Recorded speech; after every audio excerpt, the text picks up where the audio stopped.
Харин одоо хэдүүлээ мехатроник инженер гэдэг мэргэжлийн талаар судлах болно. Энэ тухай механик инженерийн профессор Одил багштайгаа уулзч ярилцгаая. Дэлхийн хүн ам эрчимтэй өсч 8 тэрбум төгсөн боловч өндөр хөгжилтэй эсвэл хүн ам цөөнтэй улсад ажиллах хүчний хомсдол нэн тэргүүний тулгамдсан асуудал болж байна. Хүн амын хэрэглээ амьдралын чанар байнга өсч байгаа нь үйлдвэрлэлийн бүтээмжийг нэмэгдүүлэх, бараа бүтээгдэхүүний чанарыг тасралтгүй дээшлүүлэхийг шаардах боллоо. Дээрх асуудлыг шийдэх арга нь үйлдвэрлэлийг автоматжуулах, роботжуулах явдал юм.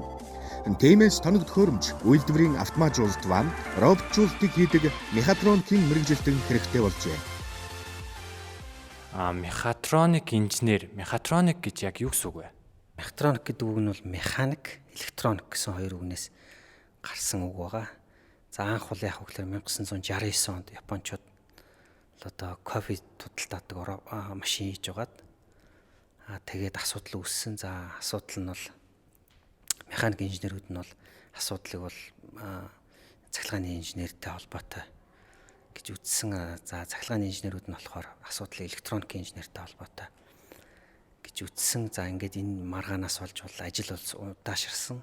Тиймээс бол Япончууд бол эдгээрийг нэгтгэсэн нэг мэргэжил байх нь зүгээр юм байна гэж үзээд за мехатроник гэдэг энэ мэргэжлийг бий болгосон. За энэ мэргэжилд юу орох вэ гэхээр механик, электроник, цахилгаан, за тэгээ програм хангамж гэсэн дөрвөн одоо салбар мэргэжлүүдийг нэгтгээд энэ мэргэжлээ сурж байгаа үеийн энэ чиглэлийн мэдлэг чадваруудыг эзэмшээд тэгээд одоо автомат болон роботтой ажиллах ийм мэргэжилтэй юм байна.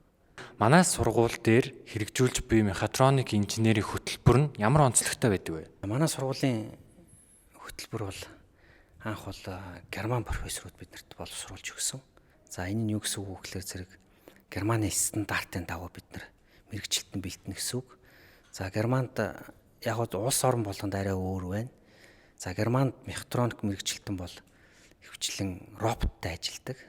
Тэгэхээр манай сургуулийг төгсөгч оюутан бол яг хөглөр роботын зохион бүтээх, засвар үйлчилгээ хийх энэ ажил дээр бол ажиллахаар бэлтгэгдэж бол гарнаа.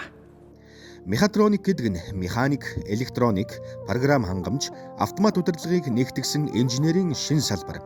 Өөрөөр хэлбэл электрон удирдлагатай хагас болон бүрэн автомат механик төхөөрөмжийг зохион бүтээдэг, засвар үйлчилгээг нь хийдэг мэргэжил юм.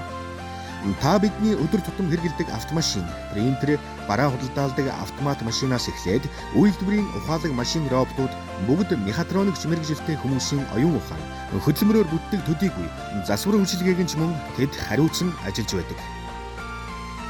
Энэ мэргэжил нь ер нь хэр эрэлттэй байд юм болоо? Одоо ирээдүйд ямар ажлын байран дээр яаж ажиллах боломжтой байд юм болоо? За одоо ач холбогдол нь маш ихээр өсөж байна. За яагаад тэгэхээр дэлхийн нийтээр одоо бол хөгшрөлт маш их болсон. За хөгшрөлтөө дагаад бол төрөлт маш багассан байгаа бас. За энэ хоёр асуудлыг дагаад ажлын хүчний хомсдол маш ихээр тавигддаг болсон. За ажлын хүчний хомсдлоос болоод одоо аж үйлдвэрүүд бол яг үхээр робот болон автомат төхөөрөмжүүдийг ихээр ашиглах шаардлагатай болсон. За нөгөө талаасаа бол яг үгээр робот болон автомат төхөөрөмжийг ашиглаж байгаа үед бол бүтээгдэхүүний чанар бүтээмж бол маш их, үйлдвэрлэлийн бүтээмж бол маш ихээр өсдөг. За ийм гурван шалтгааны үндсэн дээр бол яг үгээр роботыг бол амьдралд бол маш их өргөнөөр хэрэглэдэг боллоо. За нөгөө талдаа роботын үн бол маш их буурсан. Яагаад гэвэл электрон төхөөрөмжүүдийн үн асар их буурсан учраас үнийгээ дагаад роботын үн маш ихээр буурсан. Өөрөөр хэлбэл бид одоо хаач байсан. Одоо жишээлбэл Монгол улсад байсан бид нар роботыг янз бүрийн одоо үйлдвэр аж ахуйн газар хэрэглэх бүрэн болцоотой болчиход байна.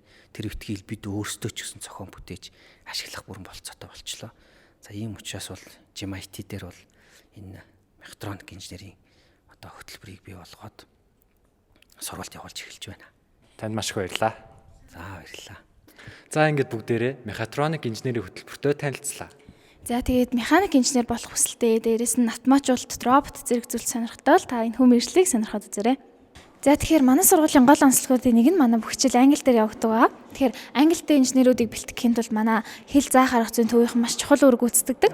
Тэгвэл хэдүүлээ энэ талаар англи хэлний профессор Гүмбэл Багшаасаа асууцгаая. Инженерээр сурж байгаа хүүхдүүдэд ер нь ирээдүйд мэргэжилт нь, ажил амьдралд нь англи хэл хэрэг чухал байд юм болоо? За юун түрүүнд англи хэлний Монгол герман ашигт малтмал технологийн сургууль гүйцэтгэх үүргийн талаар эхлээд ярьсан зүгээр байх гэж бодож байна. Манай сургуульд бол бүх хичээлүүд маань англи хэлээр ордог байгаад яагаад вэ гэвэл хичээлүүд маань герман багш нар заана, монгол багш нар заана. Тэгээд тэд нар маань монгол хэл мэдгүй учраас англи хэлээр заана. Хүүхдүүд маань ерөнхийдөө англи хэлний дэвсгэр суурь бол монгол хүүхдүүд байгаа шүү дээ. Тийм учраас англи хэлээр жоохон хөгжүүлээд ингээ хичээлдээ суугаад явна гэсэн тийм ерөнхий ойлголт байна. Манай сургууль элсэн сурах хүсэлтэй хүүхдүүд их байгаа. Тэгээ тэр хүүхдүүдэд англитэй хэрхэн бэлдэх вэ? Яг тэр талаар нэг зөвлөгөө өгөөч та. Сайн хүүхдүүд бол бүх юм тэгээ англи хэл дээр байдаг юм бол би зүгээр орчих юм байна. Орол ёстой нэрэн дээр чи бүгд бужигнуулаад өгье гэж ингээд бодож байгаа л да мэдээж. Жишээлбэл та хоёр бол тийм хүүхдүүд харагдаж байна л да. Яг гэвэл багш нь та нарт заагаагүй, англи хэлний багш заагаагүй байна гэдэг чи та хоёр бол англи хэл нь сайн болоод шууд гүгэд орсон хүүхдүүд байна шүү дээ. Тийм байгаа биз бэлтгэл ангиасаа. Үгүй нэгдүгээр ангиасаа. Гэтэл англи хэл нь жоохон таарахын хүүхдүүд за энэ сургуульч миний хувьд биш юм шиг байна. Уг нь мат физиктэй гайгүй инженер болъё гэж бодож л байгаа. Гэхдээ одоо хэл нь болохгүй юм байна. Бүх юм англи хэл дээр юм бол гэж бодож иж болох юм. Тэгэх юм бол тэр хүүхдүүдэд маань бэлтгэл ангид нэлээд олон цагаар англи хэл орондоо. Тэгээ бэлтгэл ангидаа одоо өөрөөр хэлбэл англи хэлээр нүдүүлнэ гэдэг л болж байгаа юм л да. Тэг ингээд нүдүүлээл ямар ч хэсэн тэрийг ингээд даваал гарчих юм бол дараа нь бас хэдэн жил байна? 4 жил. За ингээд 4 жил буюу сүүлийн 2 жилдээ бол та хоёр болгоомжтой байхгүй болохгүй. Ямар юм болно гэж бодож байна. Одоо нөгөө хүүхдүүд чинь аяар гүцээд байна шүү дээ. Гүцээд ирэх юм шүү дээ. Тийм. Дээрэс нь бас ахаад багш нь зүгээр нэг та хоёр зөвлөгөө хэлээ. Яагаад гэвэл тэд 16 цаг хичээл орцсон байгаа учраас тэднэрт сурах үйл ажиллагаа бол юу ч болсон байна. Тэгэхээр би хэлэн жоохон таарахын гэж өөрсдөө бодож байгаа хүүхдүүдэд та нар үнэхээр өөрсдөө хичээх юм бол манай сургууль мэдээж герман багш нар, монгол багш нар инженерийн хичээлээ маш сайн урж байгаа шүү дээ. Тэгээ тийм сайн инженер болохын зэрэгцээ хэл олсон 10 жил сурсан, 11 жил сурсан хүүхдүүдээс ч илүүж гарчих өөрөө хичээх юм бол тийм ч боломжийг манай сургуульд орох юм бол бас олгож болно гэсэн үг. За сонирхолтой яриа өрнүүлсэн комплимент та маш их баярлалаа. Тэгээ та бүхэнд таалагдсан гэж найдаж байна. Дэлхийн түвшний инженер болцгоё.